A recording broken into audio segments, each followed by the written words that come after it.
ଏହି ଜିନିଷଟା ବହୁତ ଦିନ ହେଲା ନ ଖାଇବାରୁ ମୋ ପାଟିର ସ୍ୱାଦ ହିଁ ବଦଳି ଯାଇଥିଲା।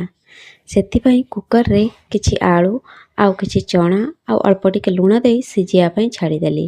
ଆଉ ଏପଟରେ ଅଳ୍ପ ଟିକେ ତେନ୍ତୁଳି ଦେଇ ସାଧା ପାଣିରେ ଭିଜିବା ପାଇଁ ରଖିଦେଲି। ତାପରେ এই ସିକ୍ରେଟ୍ ମସଲାକୁ ଭାଜି ସାଇଡ଼୍ରେ ଗୁଣ୍ଡ କରି ରଖିଲି। ସିଝି ଯାଇଥିବା ଆଳୁରେ ବି କଟା ପିଆଜ ଆଉ କଞ୍ଚା ଲଙ୍କା ଦେଲି।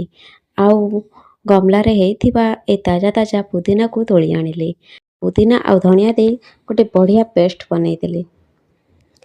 ଧନିଆ ପୁଦିନା ଆଉ କଞ୍ଚା ଲଙ୍କାର এই ଚଟଣିକୁ ନେଇ ତେନ୍ତୁଳି ପାଣିରେ ପକେଇଲି। ସାଥିରେ କଳା ଲୁଣ ଆଉ ସାଧା ଲୁଣ ଆଉ ସେ ସିକ୍ରେଟ୍ ମସଲାକୁ ଦେଲି। ଶେଷରେ ଗୁପଚୁପ୍ ପାଣିଟା ଆମର ରେଡ଼ି ହେଇଗଲା। ସେଇ ଗୁପଚୁପ୍ ପାଣିକୁ ନେଇ ସିଝା ଆଳୁରେ ଦେଇକି ଭଲସେ ଚକଟି ଦେଲି।